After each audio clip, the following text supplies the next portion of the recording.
Hello বন্ধুরা, আশা করি সবাই অনেক ভালো আছেন।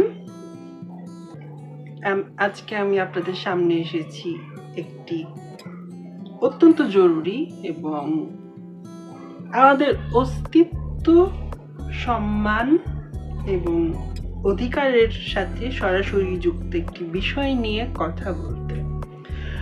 সম্প্রতি change.org একটি অত্যন্ত সময়োপযোগী এবং যৌক্তিক অনলাইন আবেদন আমার চোখে পড়েছে। অনলাইন আবেদনটি তৈরি করেছেন রিয়াজ ওসমানী এবং ইতিমধ্যে অনেকেই এতে স্বাক্ষর করে সংহতি জানিয়েছেন। আমাদের সম্প্রদায়ের অধিকার আদায়ের জন্য, বিশেষ করে বাংলাদেশের বর্তমান রাজনৈতিক প্রেক্ষাপটে এটি একটি ঐতিহাসিক পদক্ষেপ হতে পারে। এই অনলাইন আবেদনের দাবি এবং এর পেছনের বিজ্ঞানসম্মত ও আইনি যৌক্তিকতা এতটাই নিখুঁত এবং শক্তিশালী ভাবে লেখা হয়েছে যে আমি বিষয়টিকে নিজের ভাষায় ব্যাখ্যা করার চাইতে সরাসরি পিটিশনটি থেকেই কিছু অংশ পাঠ করে শোনাতে চাই। যৌন অভিমুখিতা এবং লিঙ্গ পরিচয় যেহেতু জৈবিক এবং অপরিবর্তনীয়, সেহেতু এগুলোর ভিত্তিতে বাংলাদেশ 2.0 এ কোনো প্রকার রাষ্ট্রীয় বৈষম্য মেনে নেওয়া যাবে না। এই উদ্দেশ্যে দাবি করা হচ্ছে যে বাংলাদেশের সংবিধানের 28 নম্বর অনুচ্ছেদে বৈষম্য করা যাবে না এমন মানদণ্ডের তালিকায় যৌন অভিমুখিতা এবং লিঙ্গ পরিচয়কেও নির্দিষ্টভাবে অন্তর্ভুক্ত করা হোক। এই দুটি মানদণ্ড অন্তর্ভুক্ত হলে বাংলাদেশের যৌন ও লিঙ্গ সংখ্যালঘু LGBT+ সম্প্রদায়ের সকল সদস্যদের বিরুদ্ধে সকল ধরনের বৈষম্য সাংবিধানিকভাবে নিষিদ্ধ হয়ে যাবে। পরিবার, আত্মীয় স্বজন, পরিচিত কেউ বা পাড়া মহল্লার কারো কাছ থেকে শারীরিক বা প্রাণনাশের হুমকির মধ্যে পড়লে আমরা আইন শৃঙ্খলা রক্ষাকারী বাহিনীর সুরক্ষা লাভ করতে সক্ষম হব।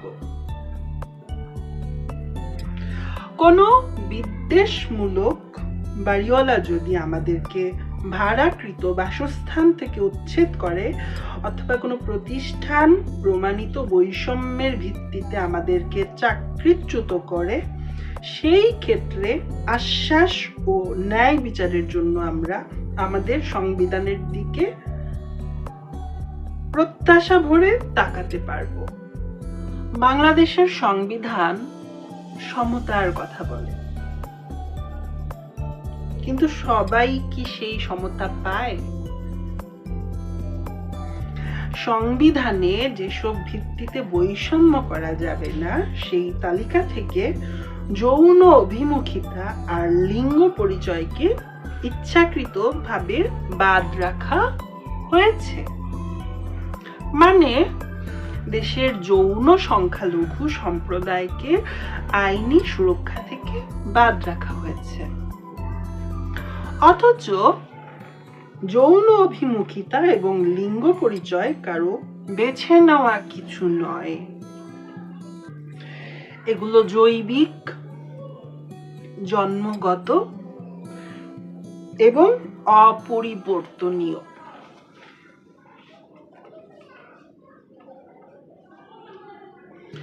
এই সত্যের প্রমাণ রয়েছে আমাদের জন্য করা এই মহতি অনলাইন আবেদনের বৃত্তান্তে। সাথে রয়েছে এদের সংজ্ঞা।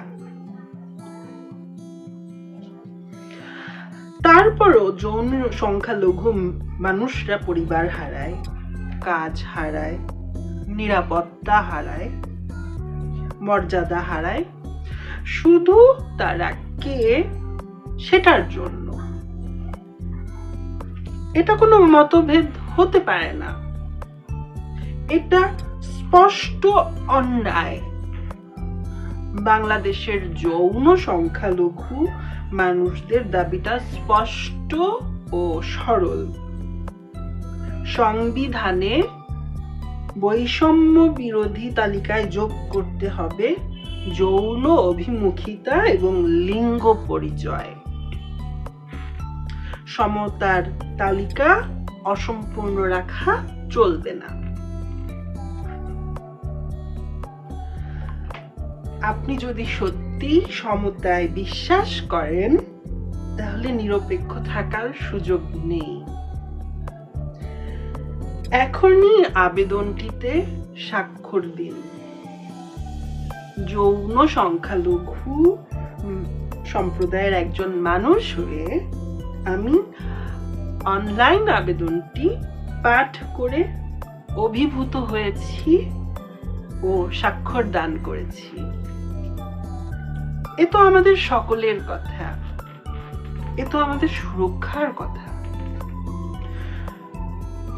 স্বাক্ষর মানে শুধু আপনার নাম ও ইমেল ঠিকানা দেওয়া। আপনি চাইলে আপনার নাম গোপন রাখতে পারবেন অথবা ছদ্মনাম ব্যবহার করতে পারবেন। আপনার ইমেল ঠিকানা কখনোই প্রকাশ করা হবে না।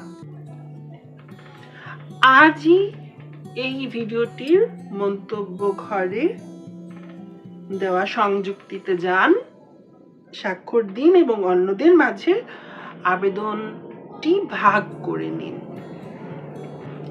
বন্ধুরা, কথাগুলো কতটা গভীর এবং সত্যি তা আমরা যারা প্রতিদিন এই সংগ্রামগুলোর ভেতর দিয়ে যাই তারা খুব ভালো করেই জানি। 2026 সালের এই নতুন বাংলাদেশে নিজেদের অধিকারকে আইনিভাবে সুরক্ষিত করার এটি একটি সুবর্ণ সুযোগ। আমি রিয়াজ ওসমানী এবং এই অনলাইন আবেদনের সাথে যুক্ত সবার প্রতি আমার সংহতি জানাচ্ছি, পূর্ণ সংহতি। আমি এই ভিডিওর ডেসক্রিপশনে এবং প্রথম কমেন্টে অনলাইন আবেদনের লিঙ্কটি দিয়ে দিচ্ছি। আমাদের ফেসবুক গ্রুপের প্রত্যেকটি মানুষের কাছে আমার বিনীত অনুরোধ, লিঙ্কটিতে যান, পুরো বিষয়টি পড়ুন এবং মাত্র 1 মিনিট সময় নিয়ে আপনার স্বাক্ষরটি প্রদান করুন। আপনার একটি স্বাক্ষর হয়তো আমাদের এবং আমাদের ভবিষ্যৎ প্রজন্মের জন্য একটি নিরাপদ, বৈষম্যহীন এবং বাসযোগ্য বাংলাদেশ গড়ে তুলতে সাহায্য করবে। আসুন আমরা একতাবদ্ধ হই।